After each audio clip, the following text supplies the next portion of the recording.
The mainstream media got a scolding this week from an unlikely critic who says it's time for journalists to stop pretending they're objective.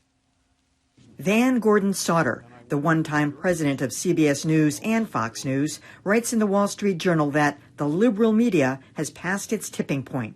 He says most of the news media has long been left of center, but under President Trump, much of journalism has become the clarion voice of the resistance, dedicated to ousting the president, even though he was legally elected and enjoys the support of about 44% of likely 2020 voters. So, Sauter says, embrace it and move on. It would be delightful if a publisher, an editor, a reporter would just say, yes, I'm left of center and proud of it. I think our reporting is accurate. It best serves the public and the credibility of the media. So there. Well, a couple things about Van Gordon Sauter. He's also very close friends with Bert Murdock. You may recall he ran that network for a very short time when it was not Fox News Channel, but Fox Network. And, of course, he was at CBS. Having said that, he's not entirely wrong. I mean, we've talked about for decades that we know. I mean, a lot of people go into journalism, have sort of activist paths, and they essentially lean left. But I don't think anybody has to announce that, do you? I think people kind of already do, frankly. You've got a number of reporters who also appear as commentators on print reporters appearing as commentators on TV and cable news shows. You've got opinion writers posting fact and doing reported commentary. You've got an obvious playing to the choir from pretty much every network. One thing that's always surprised me is how one of the big three cable networks insists they're not part of the mainstream. I mean, you can't be Fox News and not be part of the mainstream given your reach. So I do think that all media is biased. I think it depends to what degree. There's some great tools out there for looking up where your news source seems to fall. But there's a fair amount of preaching to the choir, and I don't think people keep it hidden anymore. I didn't find his arguments especially compelling. It seemed to me like kind of a lazy rewrite of that Ben Smith piece in the Times decrying the resistance media, which I also thought was unconvincing, albeit much better written. About the Ronan Farrow thing?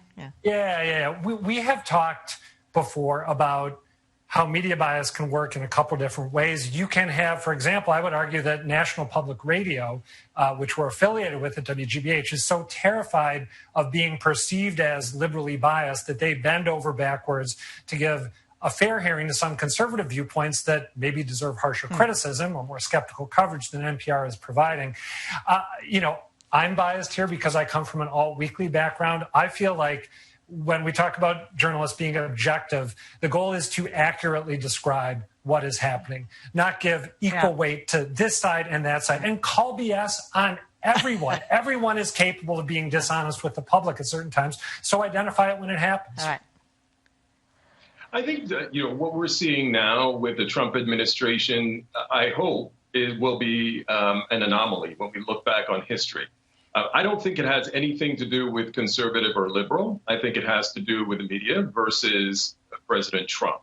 You put another Republican in office, I think things kind of go back to the way that politicians and folks in general were in politics were covered. The reason that you find this sort of constant at each other is because the president picks a fight. And for the longest time, I think a lot of news organizations just covered it straight, didn't really go after him. And then you saw CNN and others really stepping up. And I'm not defending that that's the way it should be covered, but you see that strong pushback. And the more that it happened, it was stronger pushback as well. I don't think it's liberal reporters pushing back on conservative politicians. I think it's left of center reporters pushing back on a fighter, President Trump. After 36 years in the news business, I do believe there's a quote-unquote liberal bias. I don't think it's nearly as bad as people say it is. I think generally it's because most journalists tend to be younger and most younger people tend to be more liberal. I also think that in the late 90s, Fox News capitalized on this. They decided and realized that if they tell people what they want to hear as opposed to what we think they should know, then that fulfills confirmation bias. And guess what? It pays. We're going to get more eyeballs because more people are going to watch. And if you ever forget that this is a business, you're forgetting a major part of media in this country. They're there to make money. The more eyeballs you get, the more money you're going to make. Yep. And I think it happens left, right. It doesn't matter. That's what's going on. And people know it. There's no need to come out and Gordon Sauter said. Well said, Mike.